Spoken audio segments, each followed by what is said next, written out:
Hi, I'm Caroline Weber. And I'm Uli Baer. Welcome to the PROUST Questionnaire. 2 French words in a row, PROUST Questionnaire. What is this really about? The PROUST Questionnaire is a list of 35 questions that the French novelist Marcel Proust answered twice when he was a teenager, and it's since become famous as a shorthand for finding out how creative people think. First one is, what is your idea of perfect happiness? And the second one is, what are you afraid of? And then it goes down the list, and to pose these questions to creative people in the broadest sense. A lot of people who are putting something new into the world, and whether it's a novel, a painting, photography, film, or activism, science, philanthropy. For us, I think it's just a pretext to get to have some interesting conversations with interesting people. And for me, what's really been beautiful to do this with you is when we're listening to people, I always listen and think, what do people actually think about and what moves them? What are their values and priorities who do such amazing things? It's also a great parlor trick for your first date. Even if you go through the first 5 questions and you can find out something. And it's also a great thing to do with someone you've been with for a very long time, because you may still discover things you didn't really know. I think that's right. Yeah, my husband is one of the people that we interviewed, and some of his answers really surprised me, and I loved getting to hear what he had to say. This should generate more conversations. I mean, we're both teachers and we love literature and the arts, but also to change the world for the better in some ways. So take these questions, think about what people we found interesting, set in response, and then respond to it yourself. So welcome to our show. Hi, Caroline. Good to see you on Zoom today. Good to see you on Zoom. I don't like seeing my own face on Zoom, but I like seeing you. So the show that we have today, the episode, we're thrilled about somebody who's curated 4 bookstores in New York City where we live, places that we love, which are independent bookstores. So Sarah McNally, who both of us have met but don't know all that well, runs and has founded McNally Jackson Bookstores, which are the independent bookstores, one of the few kind of outposts of independent bookselling and not drowned out by the great wide river of Amazon. Yeah. It's amazing that she, I guess, comes from a family of independent booksellers in Winnipeg, Canada. Her parents also founded a chain of independent bookstores in Canada. And you're right, it's absolutely kind of against what we perceive the cultural current and the commercial current in this country to be, which is that everything is going to Amazon. And to have these fantastic independent bookstores in Brooklyn and in downtown Manhattan has really been a gift for book lovers. There's also a stationery store on East 8th Street that she founded. And every time I walk by there, I go by there every day on my way to the subway to work, it's always full of people buying fountain pens and beautiful notebooks and beautiful papers. So she's really created these very special spaces in New York City. And of all the people that we've asked to talk to us, she was maybe the one I was the most nervous to ask and the most excited when she said yes, because we don't know her, but I admire so much what she's done and what she's given to the city. I mean, going into McNally Jackson is sort of being exposed to what people can imagine the world to be. The range of books is just such a diverse and multivariate kind of panoply of opinions, of thoughts, of words. And McNally Jackson, of course, is on Twitter, so it's MC Nally Jackson in one word, and people should follow them. Of course, they also run book clubs, they do virtual readings, etc. A lot of events that have kept on going during the pandemic. And I'm really interested to hear how an independent small business owner, a woman who runs these bookshops, has dealt in this time right now under lockdown. So I think we'll hear a bit about that as well. Yeah, I look forward to it. She wrote a really interesting article in the New York Times recently about running a bookstore during this pandemic, during this lockdown. And one of the things that comes through, I think, in that piece in the New York Times is also that Sarah McNally is a very thoughtful, very intelligent person with a real way with words. So I think she'll be fun to talk to. I mean, she's somebody that I'm almost surprised that she hasn't written a book yet. Maybe one day she'll write her memoirs or do something else. But the way that she wrote about being a small business owner during this pandemic and this lockdown in New York City in the New York Times was a really, really moving piece of prose. That's right. And then you can find us as well for listeners who are just joining the show or hearing this episode for the first time. So you are Caroline Weber 2020. So Caroline Weber, one word, 2020 numerals on Instagram. We have PROUST.questionnaire on Instagram. I am Uli NYC. It's ULI-NYC. And I'm also on Twitter as Uli Baer. So please follow us. And you can find out more about new episodes, different episodes in the bios on our Instagram, of course. And also on our website, PROUSTQuestionnaire.com. That's right. Okay, great. Let's go. Welcome, Sarah. It's really nice to see you, Sarah McNally, here on Zoom today. Hi, nice to see you both too. Thank you for being here. We're going to jump right into the Proust questionnaire. And the first question is, Sarah, what is your idea of perfect happiness?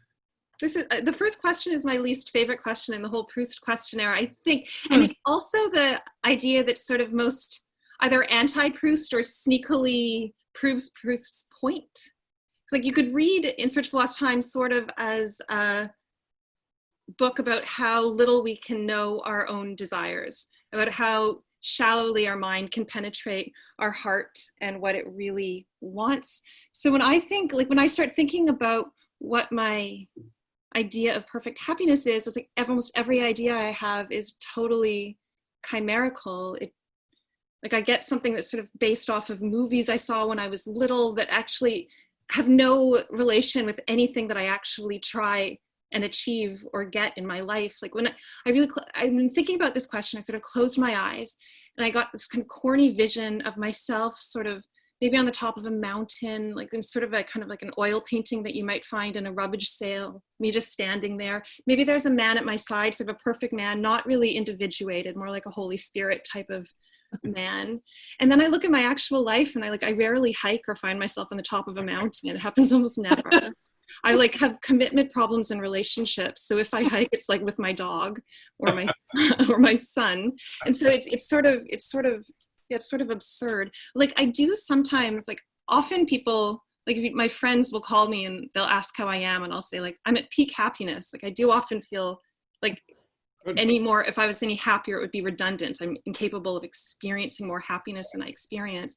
But it's always a kind of like mundane moments. Like it happens like halfway through building a bookstore sometimes. I really hit peak happiness. Like when it's all still in my mind and it's not quite realized. And I think that maybe this bookstore will be like as beautiful as the Taj Mahal. I always think that maybe it really will be.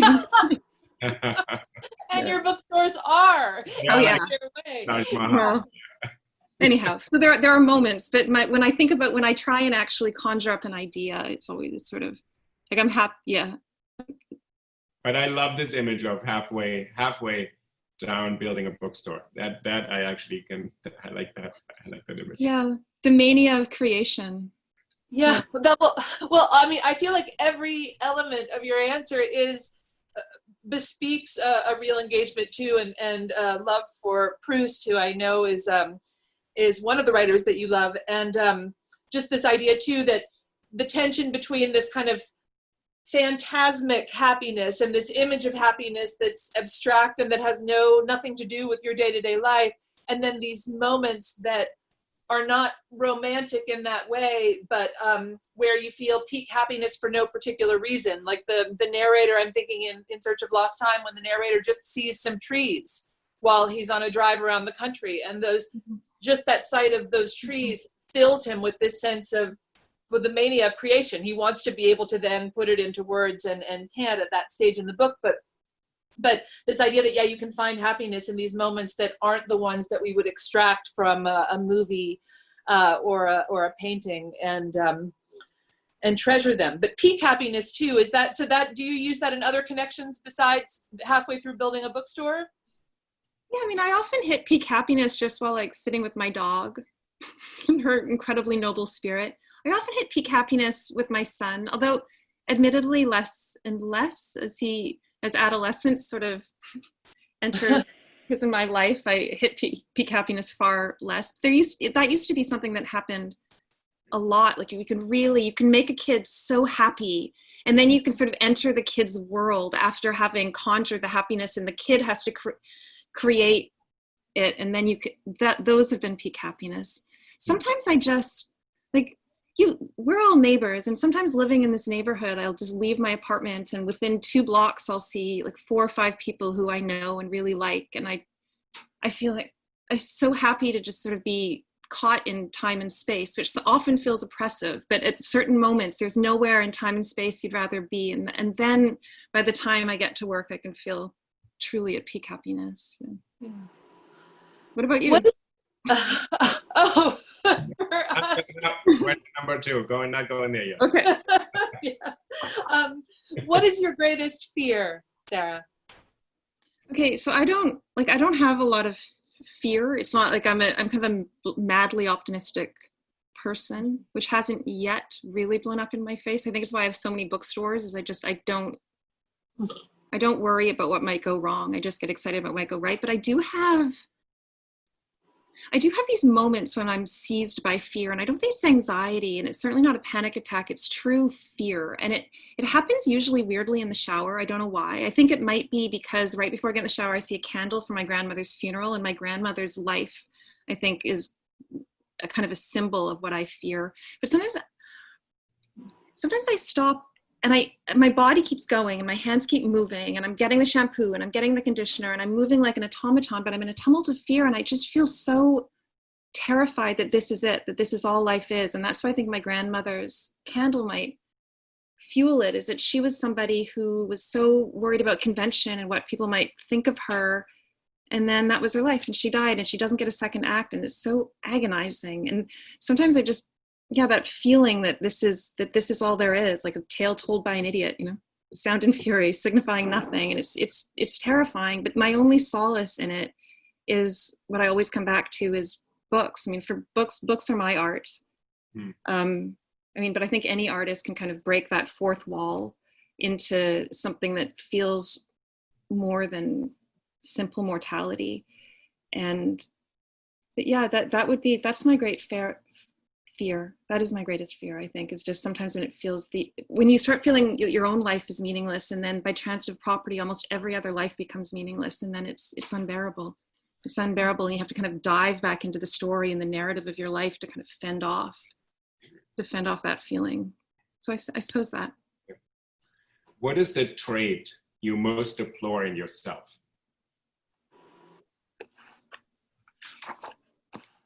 Oh, don't know. I was going to talk about in that last question. I was going to talk about Magic Mountain. That's right. Magic Mountain is the scariest book I have ever read. And for that reason, Magic Mountain it's the most terrifying book I have ever read, for sure. Because like Hans Castorp is all of us. And then, in the end he just dies. Okay. Sitting on that mountain while the war begins below, kind of that also. He's sort of removed and then not removed from the world. But there is no removal from the world, right? He's in the sanatorium for so long, but then the war is starting to simmer in the valley. And in a way, like we're all in a sanatorium. Yeah. We've all sort of shut our lives into this little story, and we're all right now. Yes. That's what I find so terrifying about it. Yeah. Okay, so what trait do I most deplore in myself? Before the quarantine, I would have said that the trait I most deplore in myself is my mania, because I do take on too much and do too much in a kind of manic way. But during the quarantine, I feel so not manic. I feel like almost half asleep all the time. So now I kind of miss my mania. I wish it would like come back and rouse me a little. And in the quarantine, I read the Decameron. Mm-hmm. Oh yeah. And reading it, I realized that the thing I really most deplore about myself is sort of my petit bourgeois values. Like looking at these women in 1348 Florence, and they didn't have the freedoms that like I do have. I mean, they were daughters then wives, but at the same time, like if they found themselves in need of a lover, maybe their husband just wasn't like finding himself up to the job, they would just go out on the town, look around, walk the streets, choose the most well-formed man with the noblest mind, and sort of stare at him enough in public until he sort of got the idea, figure out a way to tell him when her husband would be out of town and when he could climb into her bedroom. And I thought reading that, like I live in 2020 and I've never done anything like that. And even worse, I've never even thought of doing something like that.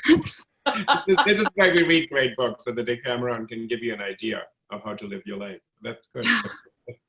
Yeah. with a little more like real self-determination. Yeah. What is the trait you most deplore in others?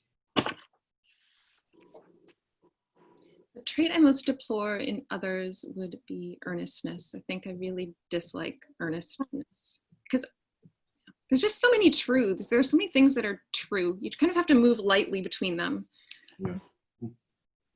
But yeah, there's, I'm again thinking about Proust and how one of the characteristics that I love in Swann is the fact that he's got such tact in everything that even when he's saying something that's true, he sometimes puts little scare quotes around it so he doesn't seem like he's being too earnest, like talking to aristocrats. Oh, well, yes, of course, one of your ancestors. And it's true that those are their ancestors, but he doesn't want to seem kind of like he's hitting them over the head with his earnestness. Do you find yourself in that kind of Swannian position where you try to take a step back from your own sincerity somehow? Or I wish. I hope so. I aspire to that, certainly. I aspire to that. Which living person do you most admire? Okay, my answer to this one leaves behind literature, because I guess that's not true. My answer to this is Bryan Stevenson, for sure, flat out. I can't even, that's not a hard answer for me. I think I admire him more than any other. And I think it's not a literary answer, but then I really got to know him through his book, Just Mercy. And I think it was even his introduction. I hadn't ever in my life really thought of mercy. I mean, the concept of mercy was something I hadn't much thought of until he put it in my mind. And even that was a gift. But yeah, he's extraordinary. Compassion. Yeah, I think his name is before, right, Uli? We have some other fans of his, and that's right. He's come up several times, actually. Yeah. Yeah, I think he's in all of America. It's funny. I always thought in America, I thought, who would I most want to be president in all of America? And I thought, oh, there's just no Bryan Stevenson. Bryan Stevenson. He's the greatest hero, I think, in our country of this time. Yeah. And he, you know, if you ever meet him and speak to him, he does behave a little bit like Swann, a little bit, but his concerns are clearly far more interesting and moral and deep. I mean, Swann ultimately fritters away his life, whereas Bryan Stevenson is, Yeah, and I think it's probably hard to be entirely ironic and tactful and wry about really, you know, issues that one really feels passionate about too. So I don't know, but yeah, it's interesting to try to imagine Bryan Stevenson having any element of Swann because of the triviality of Swann's life and the absolute kind of urgency and inspiring model that Stevenson sets. But you know, when you meet somebody who has thought so much about a subject and read so much about a subject that they see so many sides of it all at once that they don't have to dwell or beat you over the head with it. It's when you spend time with very young people who are newly invigorated on the idea of justice, they're the ones who are going to yell at you. It's not the people who've really thought their way around around the issue. Yeah. Uli, are you finding that in your class now? Because Uli's teaching a set of summer courses at NYU, and you're trying to engage with what's happening right now. Are you finding some of that? I completely accidentally designed this class, and we're reading the history of the first African-American short story, the first African-American woman who published a poem, the first Asian-American short story published in America. So everything is the first to claim the space for oneself so others can speak. So we read Phyllis Wheatley, Frederick Douglass, Paul Laurence Dunbar, Langston Hughes completely accidentally, but now we're reading Frederick Douglass, and it sounds like he wrote that this morning.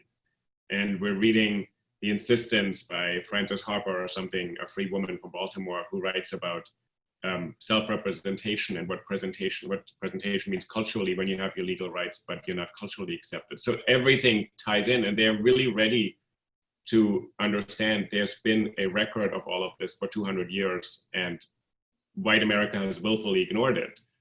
So I said, this is all the literature of America. How come this is not what many of us read in high school or college? So they said, it's all here. It's all in front of us.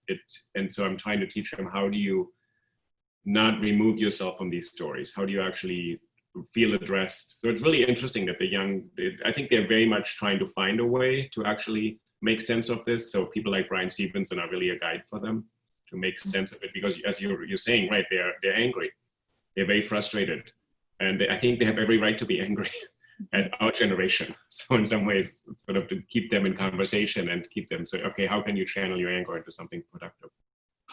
Yeah, we really, I mean, our generation, in some ways, the boomers really didn't hand us a terrific world. They handed us the world but we have done a lot to protect the status quo. Yeah, right. Right. Perhaps on that subject, what is your greatest extravagance? Oh, that's easy. My greatest extravagance is my dumb apartment. Okay. Sure. Dumb apartment. My dumb apartment. When I moved to New York, and I think it was the summer of '99. It was maybe, I think it's summer of '99. And I lived in an NYU dorm because they're really, really cheap in the summer. I lived in Rubin Hall, which is on Fifth Avenue by 10th Street. Oh. And I ate in Washington Square Park in the dining hall. And there's something that just imprinted on me. This neighborhood just imprinted on me, like the platonic form of New York. And I don't know, I worked my way. It took me 20 years or 15 years to be able to afford it, but I worked my way back here. Yeah. What is your current state of mind? Well, I confess my current state of mind. So I have been working like madly hard. It's running a shop during a quarantine. It sounds like it should be sort of easy because it's just closed. It could be. But it's actually been, because just we had to become an online bookstore, which was not something that we were before. So it was sort of like starting an entirely new company and putting in place entirely new systems, and it was exhausting. And now we have to become a curbside pickup business, which again is an entirely new business. And almost everything that we're doing is like starting a new company with a completely new set of systems for people, for the computers, so I've been working very hard. And I'm also a single mother managing homeschooling. So I would say my state of mind at this exact moment talking to you, just even talking and thinking about myself, I'm like elated. Oh, it's amazing. This is what we have this hour. It's about you, exactly. It feels terrific. Sometimes you can just sort of drift into the ether of your life. Was it Thoreau that wrote "Human beings are not expedient"? Yes. Yeah. So it's nice to feel inexpedient for a moment. Yeah. What do you consider the most overrated virtue? I think all the virtues sound really, really great. The only virtue that is completely foreign to me, and it's one of the virtues too that overlaps from Aristotelian virtues and Christian virtues, is temperance.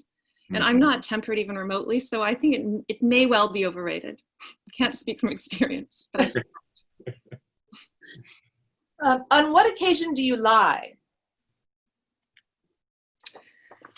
What occasion do I lie? I lie very easily to be nice. It comes very, very easily to me. I think I come from Winnipeg, Manitoba, Canada, and Winnipeg people are really, really nice. They lie without even realize they're lying. That's one thing, going back and visiting, I realized that people are lying to me all the time without even knowing they're lying. Their instinct to be nice, it just sweeps away any other moral code. And so I still have less of it certainly than I did, when I arrived here 15 years ago or 20 years ago, but yeah. What do you most dislike about your appearance? Okay, again, I don't want to keep bringing up quarantine, but it's hard not to, though. I think it's such a strange time. And such a huge part of quarantine is Zoom. It's just seeing yourself all the time. And I realized that my whole relationship with my appearance, like pre-quarantine, was like you get yourself to a state where you feel ready to leave the house. You think, okay, this is just good enough. This is fine. And then you sort of feel like you look that way all day. Yes. And then eventually you get tired, go to bed, and then start again the next day. But because of Zoom, you actually, the lid is sort of blown off. You actually see yourself all day. Like I had no idea that I really didn't know how many wrinkles I had before quarantine. Because like I don't move my face in the mirror. You don't see whatever they call the things on your lid. You don't see them because you don't move. Yeah. Oh, it's so true. It is. I hadn't thought about that. We're grateful to you for doing Zoom with us, and that's the way that we get to talk to people right now. But I'm with you. The idea that you have to kind of look at your own face all day long instead of while you're brushing your teeth, brushing your hair, thinking, okay, that's about good enough for the day. And then, but to see your face in motion all day too, I don't know. I wonder if it's instilling more self-consciousness in a younger generation of people. I mean, I think I kind of feel like it's too late to care how my face looks when it's moving, so I can't change it now, but I don't know. How is your son? Is he Zooming a lot, or when you're doing like homeschooling, does that involve FaceTime for him with people from his school? Yeah, they do it all day. They do it all day long. They're just talking on the computer. I'm not sure. It's better than nothing. And that's what I think we can all say about this time, is that the FaceTiming or the Zooming or whatever you're doing is a hell of a lot better than nothing. Right. Yeah. Which living person do you most despise? I don't really despise anybody. I couldn't think. I mean, there's some really obvious people. Like, do I despise Trump? I don't think I despise Trump. That's not the emotion that he inspires. How do you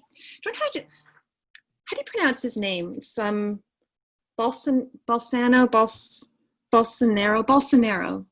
the president of Brazil. Yeah.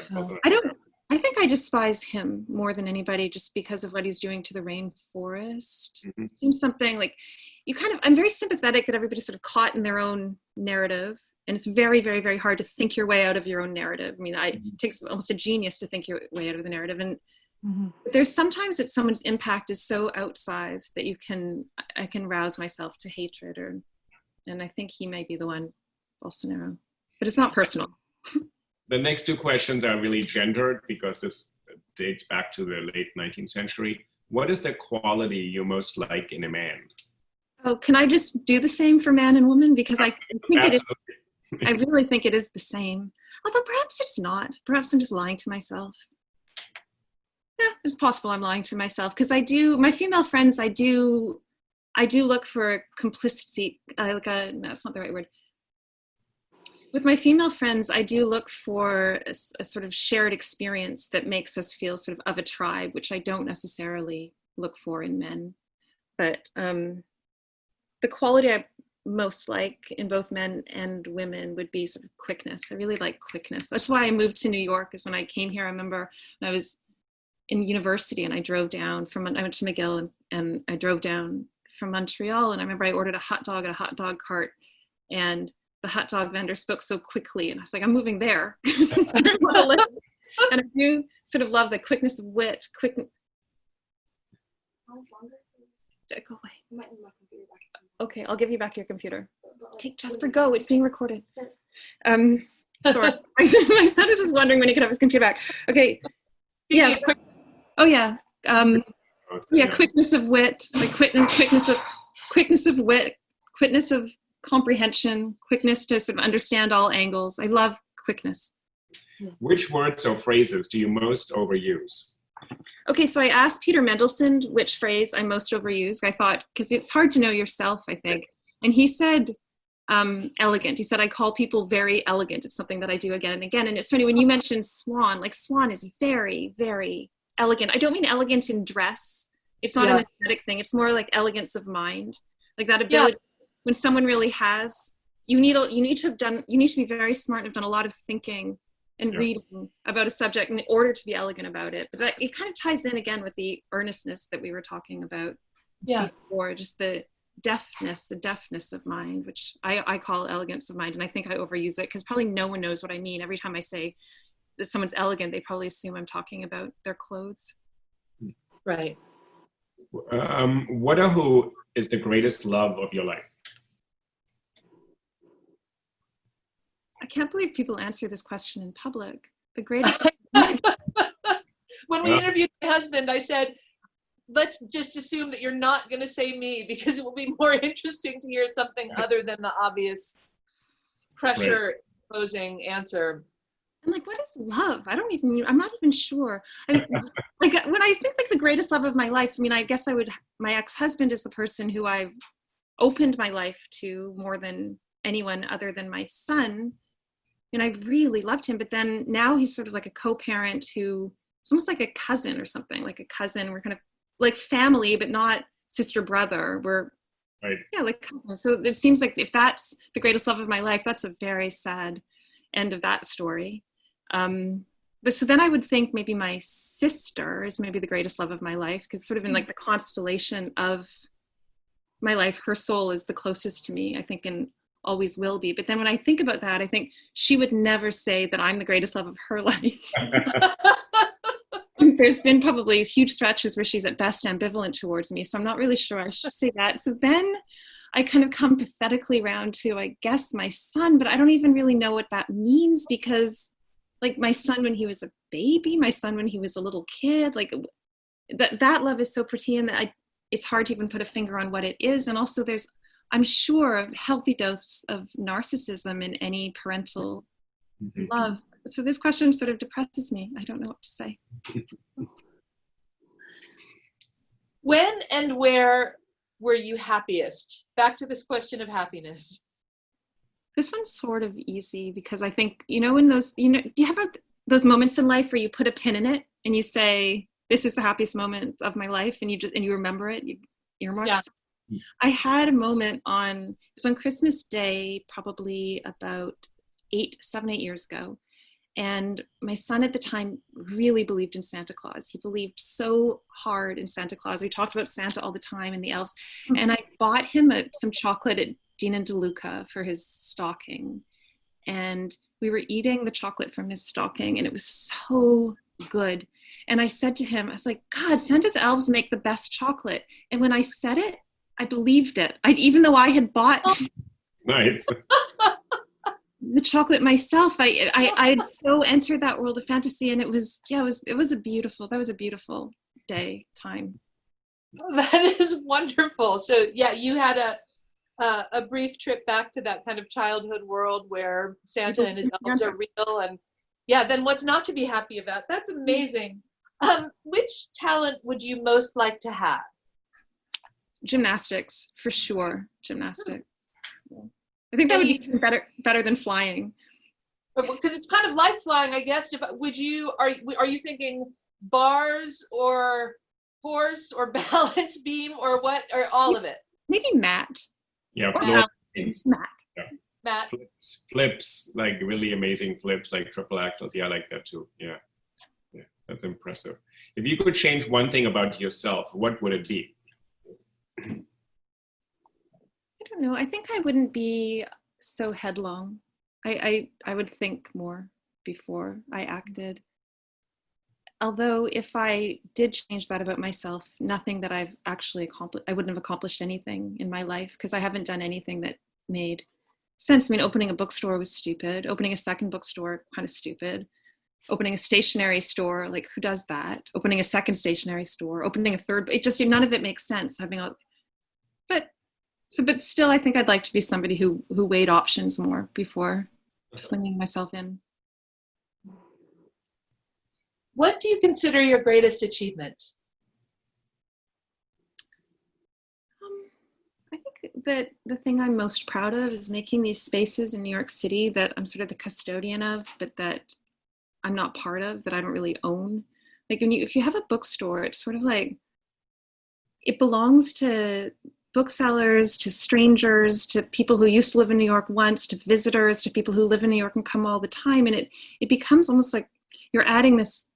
The way I think of my stores, I almost think of like so we have our layer of street reality, and that when you walk into certain spaces, bookstores, I think especially, but sometimes the same thing can happen in like a restaurant or a bar that has a lot of history, and Dylan Thomas drank there, whatever it might be. You can sometimes feel that the space itself is like a window to the infinite somehow, that you're walking into something. And I feel like I've made spaces that are that to people, that have been like almost like wormholes into the infinite, that are public, that are just completely public. And I feel like that's been a great gift that I've given to the city that I love. And I think that is what I am most proud of.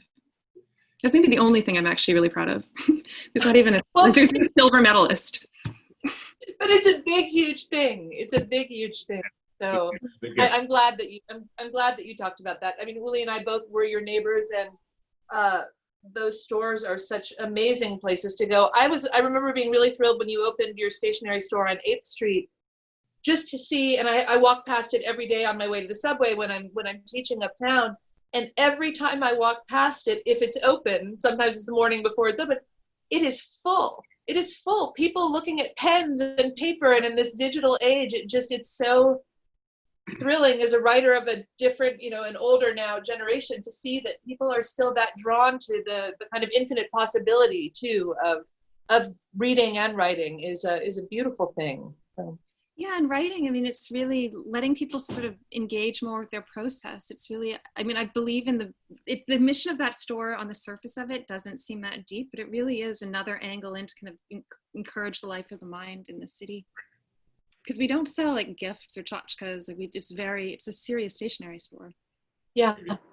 A few of the writers we've spoken to have identified a particular pen or set of pens as their most treasured possessions, and both, I think at least two different writers, I'll send you the names later, but I remember both times thinking, I've got to get down to that stationery store on 8th Street and buy myself a better pen. Maybe I'd be a better writer with a better pen. So it's true. You can really up your pen game for less than $10. Actually, Maza Mengistu, Ethiopian novelist, she talked about her pens, her fountain pens. She sets her extravagance. And Daniel Killman, a German novelist, he has one pen that he's written every novel with. And he said now he thinks the Mont Blanc, the gold tip, it is adjusted to the way he holds it. So he said it's actually his personalized pen. The metal has actually moved a tiny little bit over the last 30 or some years. And they both write everything by hand. Everything is in longhand. So it was kind of nice. The two of them talked about their fountain pens. And Maza said, she has some fountain pens, very, very inexpensive, but they mean a great deal to her. It's not about the money. It's actually that this pen allowed her to write. And she's now published her second novel, which is an amazing novel. And so it was kind of nice to hear what these things mean to people. Two things. One, it's really interesting fountain pen use, like in the Commonwealth. Some of our most, it's interesting that some of our most loyal customers, fountain pen customers, come from the Commonwealth, where they were, long after we kind of stopped using, like even in England, they stopped using fountain pens in their education and they kept in Commonwealth. And two, Daniel is absolutely right. A gold nib fountain pen, it does adjust to how it does bend. It's just like your parents told you never to let anyone wear your shoes because they'd break them in wrong, the leather. It's the same with the fountain pen. It does adjust to the way you write, and it does soften in certain ways. This pen is personalized. If you were to die and come back as a person or a thing, what or who would it be? Has anyone ever answered thing? Because like things aren't sentient. To be a thing. Well, anyhow, I would say, I mean, I think that's another easy one. That would be for me Shakespeare, no question. Oh, okay. I think that's a first for us on this questionnaire. So Really? you'd be Shakespeare, yeah. But I immediately get the logic. I'm annoyed. Uli and I have interviewed each other on these questions too. I'm annoyed I didn't think of that because what could be better? What could be more fun than being Shakespeare? Actually, to be honest with you, the idea of having all these people in my head, to have so many characters in my head, I'm not positive. So I respect your answer, but this would not be what I want to be. Too many characters in my head. If I had that many voices in my head and made up my own language, my own English, I don't know. I mean, it's an interesting, okay. Gary, you have the next question. It would be sort of like being an acrobat, being Shakespeare, but just a mental. You're right. You're right. Yeah. But then also, and I'm thinking you're much better qualified for this part of Shakespeare's life than like I would be, but also the business aspect of it, the idea that he was running a theater, running a theatrical troupe, kind of keeping all of that logistical and pragmatic material in mind, while also generating these unbelievable stories in unbelievable language. It's staggering to think about all the different sides of his brain that had to be active and firing on all cylinders in order for him to keep it all afloat. But so fun. Yeah. Oh gosh. Where would you most like to live? Well, I'm here. Yeah. What is your most treasured possession? Okay, does a dog count? Yeah, well, yeah, absolutely. That would be, I think, all I would go for in a fire would be the dog. And then second, I think I have my kind of weirdest, grossest possession, but maybe my favorite is my grandfather's hearing aids. When he died, my uncle said, "What do you want?" And I said, "I want all his hearing aids." And there were so many more than I could possibly have anticipated. I got dozens of hearing aids. he was an engineer, and he was always disappointed and frustrated and trying to upgrade and find a hearing aid that would actually work. But I love having them. I love having them, and they're weird. They're flesh colored. Yeah. Because they sort of blend in with the ear, so they are kind of gross looking. But no, I love my grandfather so much, and for me, maybe those or my son's baby clothes. I really like those too. Yeah, I can't believe that happened. I can't believe I had someone so small. Yeah, who I loved so much. It's unimaginable. Yeah. What do you regard as the lowest depth of misery? I don't know. I think that goes back again to like what the greatest fear is. Like I think the lowest depth of misery is is meaninglessness. It's just a feeling of meaninglessness. Yeah, there's no solace for that. Yeah. What is your favorite occupation? Writing, although I never do it. I probably journal about 6 times a year only, but when I do it, I think it's the thing it really is so fun. Yeah. You're lucky. Yeah. You're lucky woman. Would you, I guess it's hard to imagine maybe you even having the time to think about this, but is that something you would ever want to do, to devote more of your time to than the 6 times a year journaling? I mean, you're so articulate and you have such interesting ways of putting words together and thoughts together. I would love to see what you would do. Have you ever considered that? Or? This is what I'm going to do. There's going to be a time somewhere in my future where my life is going to sort of settle around me into orderly piles. It's going to be, I know it will happen within 5 or 10 years. And then I'm going to write a science fiction novel. Fantastic. Yeah. If this podcast is still going, I really hope you'll come back to talk to us about that. So you're a science fiction fan, or? I read a little, not a huge science fiction reader. I read some science fiction, but for me, the thought of writing anything other than science fiction feels a little silly. Because I mean, maybe because so many of my friends are novelists who are, really writing about life around us. I would be ashamed to dabble into those waters. But science fiction, you just make up your own world and write whatever dumb thing you want about it. I can tell you, it's the most fun. I wrote a dystopian novel a few years ago. And it's the most fun because you have to construct an entirely coherent world with different rules, but it has to be internally coherent. Mm-hmm. So my most fun was to sit and think, sometimes for a very long time, to figure out one detail in that world that makes sense corresponding to all the other rules, which you're not stating. But there has to be this it's so much fun. It's really a great thing to do. Yeah, you should totally do it. You should start now also. Just do it in the mornings. Yeah. no time. What is your most marked characteristic? We think that means, what do people notice about you when they meet you first? I talk way too much. I mean, you might have noticed already today. No, you don't have to answer. But not at all. It's like totally fascinating to listen to you. It's actually a really different way of thinking. It's totally fascinating. But that's what people notice. Okay. What do you most value in your friends?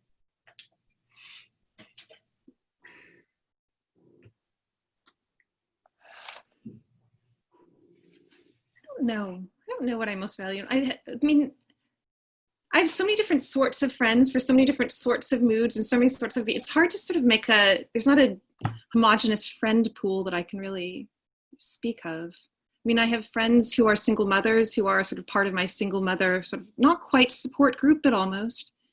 I have friends who are so dazzlingly intelligent that I hardly speak around them. I just listen and delight. I have friends who we make each other, I can't really answer that question. Because it's hard. I mean, when you're in New York, it's and you're an immigrant, and you're in New York and you're an immigrant, you don't have sort of a solid friend group that you've sort of lugged around with you from when you're young. It's sort of this scattershot, strange. I mean, certain friends picked up in certain moments when when you had similar life experiences, and then something in your soul stayed twained, and then I can't answer that question. I'm sorry. This may be another one that's just so hard to answer. Who are your favorite writers? I didn't find that one that hard to answer, except that I thought of 3, and then they're all men, and then I'm like, what the hell? But then it's the honest answer. They just happen to be all men. My favorite. It's not that I don't, in any event, without further defense, I think Javier Marias, I think Dostoevsky, and Bolaño. Really? Okay. And all of them for completely different reasons. But if I was to be put on a desert island with those three, I'd be okay. Can you tell us the reasons for the three choices? Because they're such different. Yeah. Okay, well, Javier Marias, I may be pronouncing that wrong. I don't speak Spanish. Do you know Marias? I don't know. I would assume Maria. I have assumed Marias, but Okay. Uli? I think so too, Marias, yeah. Okay, Javier Marias. If you read his sort of trilogy, the Your Face Tomorrow trilogy, it's maybe one of the greatest, if not the greatest, reading experiences of my life. I don't know why exactly. There was something in it that it's not dissimilar to Proust, but then I mean the problem with Proust, which actually your book has really helped. Your book both made it better and worse for me because I'm always rereading Proust. I'm always reading or rereading Proust. It's a constant circle. And one of my, and I think when I met you, I might have spoken to you about this, and about how frustrated I sometimes get with Proust's preoccupation with aristocracy. It's kind of tedious in society, and it's and when I think like, God, he wrote this after Victor Hugo. It's completely indefensible in a way. What his That's a great way of phrasing it. Yeah. And Javier Marias, I mean, it's sort of it's literally not about anything exactly except memory. It's so distilled in a strange way, and nothing happens. It's three books. I mean, it makes Proust look like a pot boiler. I mean, literally nothing happens. There's maybe 10 pages of plot in the middle of, I think, book 2, in which there's this crazy scene in a bathroom with a sword. And other than that, almost nothing happens. And yeah, I don't know if it was to me one of the most profound reading experiences of my life. So that's why him. Dostoevsky, because he's just the most fun. To me, he's the most fun of any, right? I mean, when you ask who I'd want to be, and I choose Shakespeare instead of Dostoevsky, I don't think I would have wanted to be Dostoevsky. Oh yeah, that's a tough life. Right. But yeah, but I find his writing just every time I return to it, it's such a delight. And then Bolaño. Mm-hmm. Bolaño is also for the fun of it, I think, but it's a different sort of fun. It's a much more, I mean, Dostoevsky is intellectually cartoonish, and Bolaño sort of soulfully cartoonish somehow. So I would say those three.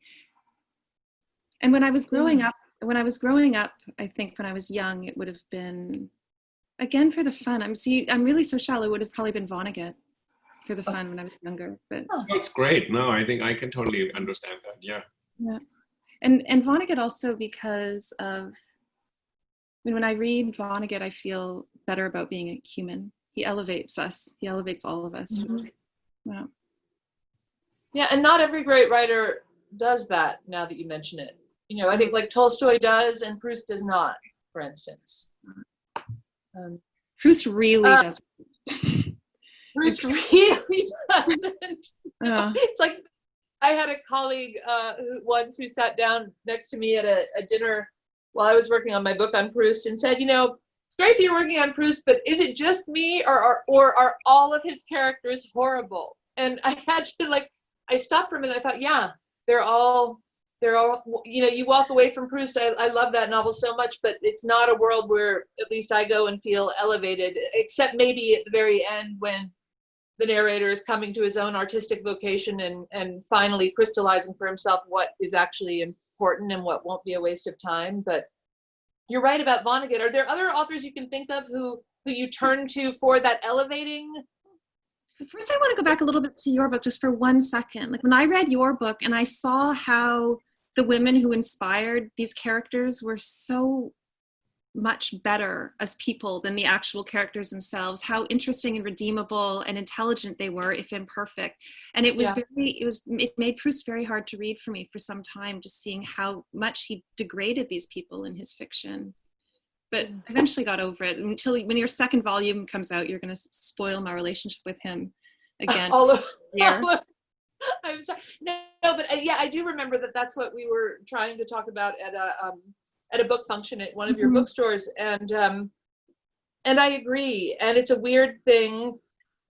Speaking of earnestness, I think it's a weird thing to sit down and say, I'm going to do something that improves on Proust, and of course that what I said. But while I was learning about them, I was kind of thinking, gosh, he could have given all of them a little bit more of a chance. And there was a reason these were women in the aristocracy. Proust was not. It was still a very kind of closed and hierarchical society. He was a younger generation. There were all kinds of reasons why he couldn't get to know them well as people. And yet, as we know, and I mean, as you just mentioned about Vonnegut, there are plenty of great writers who are perfectly capable of imagining themselves into the mind of someone else in a very empathic and life-enhancing way. And that wasn't Proust's chosen approach with these particular women, nor with a lot of others. Listening to you, Sarah, sort of talking about Carrie's book, I wonder whether he's drawing them into archetypes that universalize something. And in a way, if he kept the dimensions that Carrie's book sort of brings out, that there's something, you say, though imperfect, redeemable, that somehow the redeemable would take away the possibility of readers' infinite projection or allowing these characters to stand for something in them.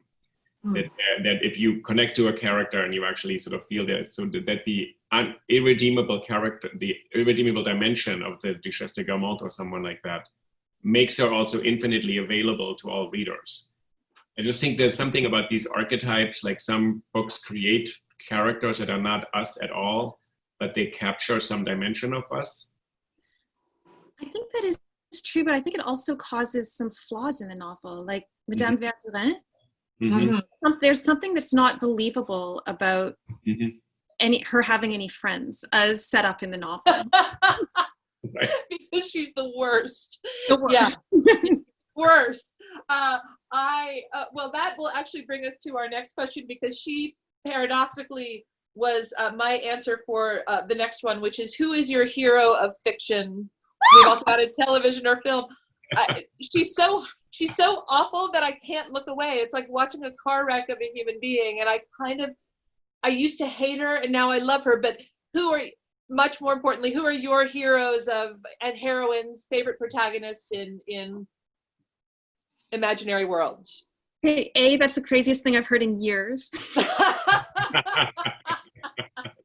That is the perverse side that motivated Caroline to write an 800-page book. How else could you do that, right? Oh my God.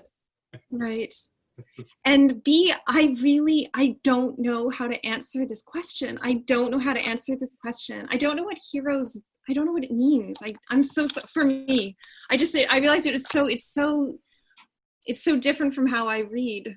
And if I had known that your answer was so bonkers before going in to think about it myself, perhaps I would have given myself wider berth to address it. Well, it's not too late. Or just characters that I think it's a weirdly phrased question too. It's like, are there which characters in fiction or film or television have grabbed you the most, have stayed with you the most? Is that a more productive way to frame the question?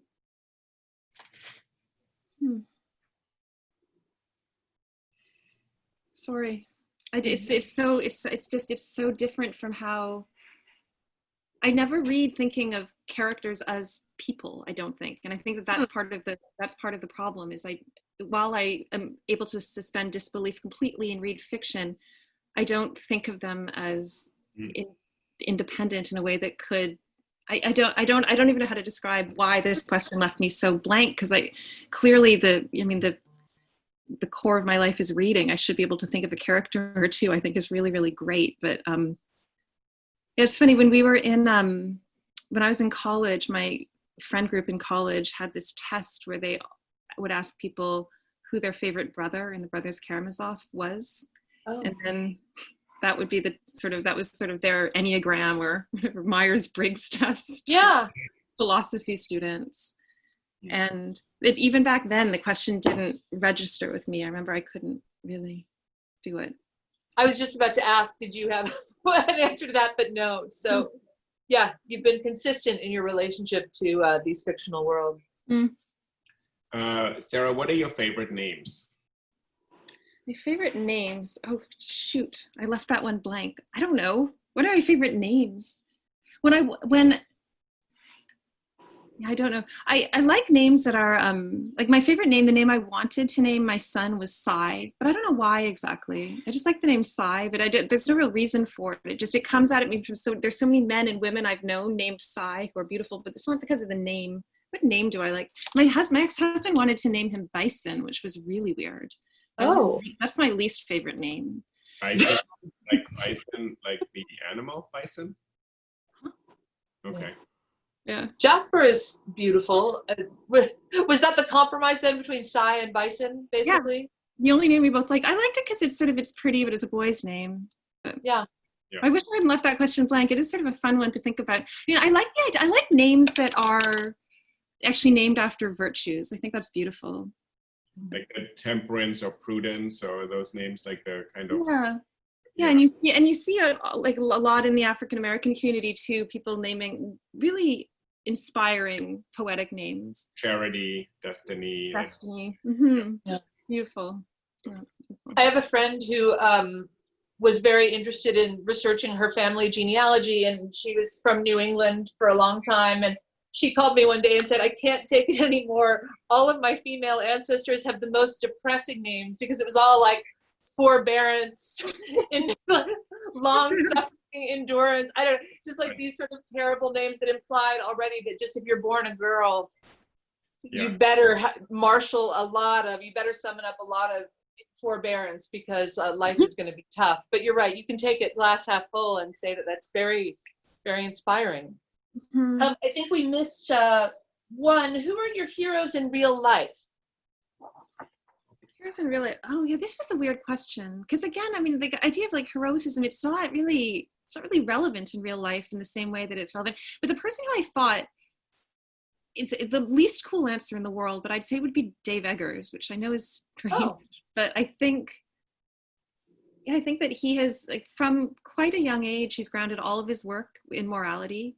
Yeah. He has created the rhythm of a life that is beautiful. He doesn't have a phone. He has only like a flip phone that he can't text on. He only emails once a day. And he does serious work in a concerted effort to make a better world without kind of getting caught up with any of the drama and the noise. And I think he's beautiful. Yeah. Which historical figure do you most identify with from the past? This I probably shouldn't answer truthfully, but it was so true that I couldn't even think. You know, when something is so true that you can't even think of the plan B, even though the plan A is sort of embarrassing, but it's very clear to me right now that for the last my staff unionized last fall, and it was coming up to in the year sort of 10 months or 9 months before the unionization, suddenly I noticed my staff being incredibly nice to me, but incredibly nice. I'd walk into it, hi Sarah, and I was like, wow, everyone's always really happy to see me around here.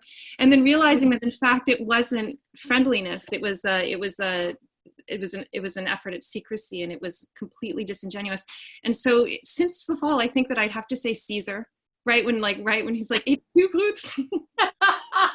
Right with the knife in his back, right at the very end. That would be the one I most think of. And it's fine. The union's fine. Everything's fine. But it would just having that sort of that depth of insincerity and actual oppositionally disguised as extreme friendliness was, I'd say Caesar at his death.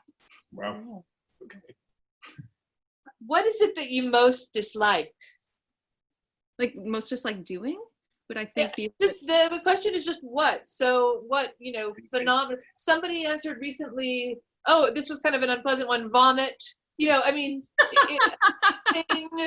presumably it's a what, so it's not a person, and we've already covered the fact that you don't really despise anyone. But yeah, so what is it that you most dislike? Doing, encountering? Sorry? I most dislike crafting. It's my least favorite thing is crafting, I think. Like any repetitive, I hate doing anything repetitive, any repetitive action. Yeah. Okay. And that's just for yourself, or do you dislike like seeing other people crafting also, or the fact of them crafting? No, I come from a real family of crafters. My sister is just crafting constantly. She's constantly sewing me new masks now and sending them to me. Yeah. Bless her. But it drives me bonkers. What is your greatest regret? I regret very much that I have not been focused in my life, that I haven't actually made goals and worked towards them, that everything I've done has just been sort of a spontaneous impulse that I've followed. And I don't know, I think it would be an interesting way to live, to actually decide who and what you want to be and fight for it. I mean, that's the heroic temperament. Mm-hmm. Mm-hmm. So I guess my utter lack of heroism. How would you most like to die? Okay, so I actually had a long conversation about this with my mother at my grandmother's deathbed. And my grandmother, my maternal grandmother, she was in the hospital, and I think she just was done. I think she was just done. And she went into the hospital, and they basically just drugged her so that she wouldn't feel hungry until she died. And she just lay there and just kind of slowly, I guess, starved to death, was dehydrated while being completely unconscious. So she was at peace with no pain. And my mother thought this was just great. She was like, this is how I want to go. Just drug me out. Drug me out. Maybe put a pillow over my head while I'm unconscious. This is how I want to go. And I thought that was the craziest thing I'd ever heard. Like, and I thought, when I want to die thinking. What do I want to do? I want to be dying thinking like crazy, thinking like mad. Sarah, what is your motto? No, I definitely don't have a motto, because I don't even have any goals. But it's funny, when I read this question, I thought, wow, that doesn't sound like me at all. But then I remembered I had an all-staff Zoom 2 days ago, and I finally people were being negative, and I was like, okay, everybody, we need to accept that our new company motto is this: prepare for the best. Oh, Nice. All right, that's how I actually live. I do always prepare for the best. Yeah. Like that. That's, maybe your sister could craft that onto a mask or an inspirational like throw cushion or something. That's wonderful. So Sarah, we've added one question to the original 35, which is, who would you most like to hear answering the questions on this questionnaire? Ideally someone alive, because maybe we could invite them, but yeah, who would you most like to hear answer these? Peter Mendelsohn. Yeah. No question. Yeah. I'll give you his email address. Yeah, if you don't mind, we would love that. And yeah, we were talking before the recording about how he might or did answer to you some of these questions. I think that would be a really fun conversation. So Sarah, thank you so much for taking time to do this with us. It was really, really wonderful. Pleasure. Yes, and thank you. And I'm actually, I took notes on your book recommendations besides Dostoevsky, so Javier y Maria, so I have to read that. I've never read the trilogy. I don't even know it. Nor I. Yeah. So I'm gonna look at that. So a book that has less plot than In Search of Lost Time. That sounds thrilling. No characters. Can't wait. So, but I love that this is actually the point, that you gave us something totally new and unexpected to think about. Oh, good. Well, it was very nice talking to you both.